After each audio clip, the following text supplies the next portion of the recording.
get this. Okay. All right. Peace. Legacy building lady tapping in on this gorgeous April 5th, April 5th day. And I was actually supposed to be spending time with my daughter and my mom. However, my daughter messaged me and let me know she was a bit under the weather. Now, I love her to life. She was still willing to come, but I feel it's important for me to let her know that, your wellness comes first. Like, nothing is more important than our wellness, and our wellness all the way around. So if you need to rest your body, honor your body, listen to your body, and do that. Rest your body, okay? um, but so I'm here, which I love coming on here too. And if you haven't kind of reviewed my page, I am a subconscious consultant, subconscious regressionist. We like to think of the journey as leading you to progression. So, progressionist, tarot consultant. I actually do voiceover work as well. Um, yeah, a lot of interests, a lot of things that I do.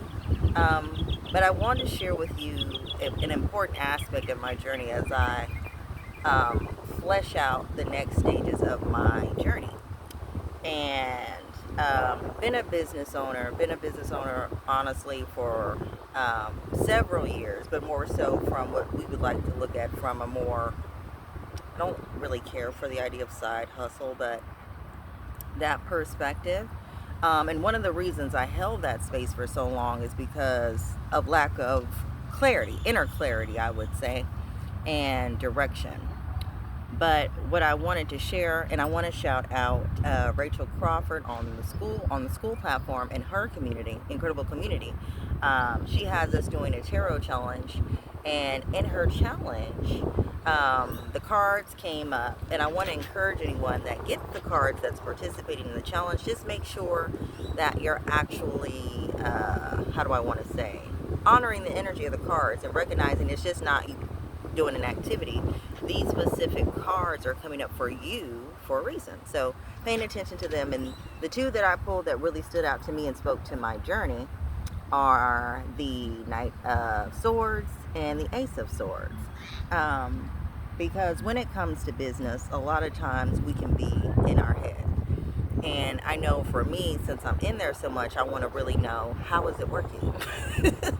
And of course, as a subconscious consultant, I have a level of awareness.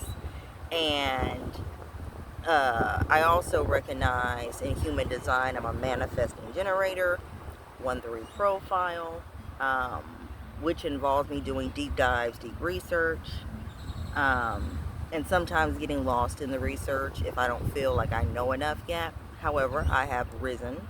I am here. I am sharing with you along the way of my journey what I'm figuring out and what's coming to me as I support myself and my clients. But yeah, these cards stood out to me, and the reason the Knight of Swords stood out was because of that charging type mentality I have when it comes to things. Like, because I lead with a lot of passion, a lot of love, and with a lot of feeling, I do everything whole ass, okay? You know, you heard of half ass, whole ass. This the whole ass. That's what I do, okay? And I do it well. Yeah. Uh, I do it from that perspective because that's how I dive into things, okay? So because of that, I have to be, it's a must because of the nature of all the work that I do, that I honor my energy, that I am selective, and that I'm more strategic, more intelligent in how I go about utilizing my energy. Because naturally, if you're doing multiple things or trying to master multiple things at once, you gotta have some gas to do it. So you gotta use it wisely. So anyway, that's how the Knight of Swords plays out for me, to me. And then with the Ace of Swords here, in her exercise, I realized that yellow coming down is the divine spark. And for me, my divine spark, I feel, is my intuition. It's one of the things or aspects that makes up my divine spark, your divine guidance, your inner knowing system. So, with that, I started to explore, pull this out here because I want to make sure I speak to it correctly, but different learning styles, okay? And at first I'm like, oh, I'm a whole brain thinker, which I do. I think with my whole brain, like, I do find when I study multiple disciplines, there's different things that correlate, link up, make everything easier for me to process. So I resonated with that. Then the interconnected mind, meaning seeing, tip from my perspective, they kind of define it differently here, but I see that all things go together. Then they called it like the Renaissance or polymath mind, meaning you're bringing all these things, like the Renaissance and polymath are one and the same, just another way to say it, or describe a person that again kind of sees the how one thing relates to another.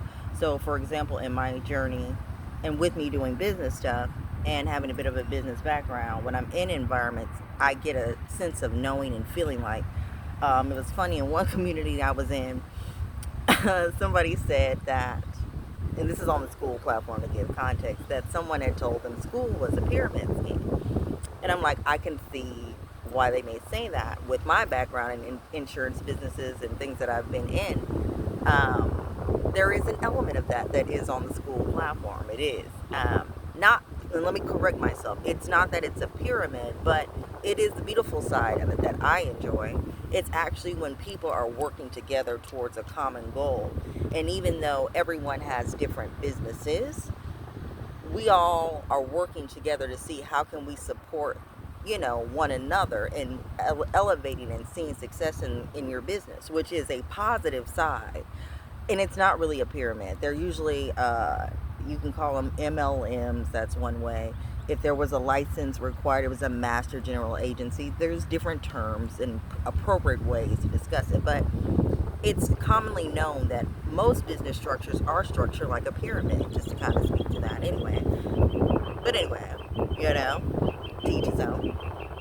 But with that, in looking at how I think and how I explore things, it's helping me to get a better strategy for navigating through all the tools, through all the channels, through all the things that is necessary for me to engage with and utilize in my own growth journey. So I'm feeling like I'm seeing some light in this tunnel, because sometimes I'm like, I'm out of the tunnel, but it's like, okay, I've come out the tunnel and now I've learned some new data. Let me go back into the tunnel or back into my shell. So, I can figure out how to move or what's next for me. So, yeah. So right now we're exploring thinking style. Like, what is my style of thinking and how to best utilize that in my journey for the different things that I'm involved in. So, really excited to have come into that. And, yeah, I'm curious. When you get a chance to tap into the video, let me know. If you're familiar with your style or if you're interested in learning more about that. It's definitely something I want to build upon, and I'm going to tap out here because, let me see, hold on. We're going to have a moment of silence maybe, or I'm going to tap off, but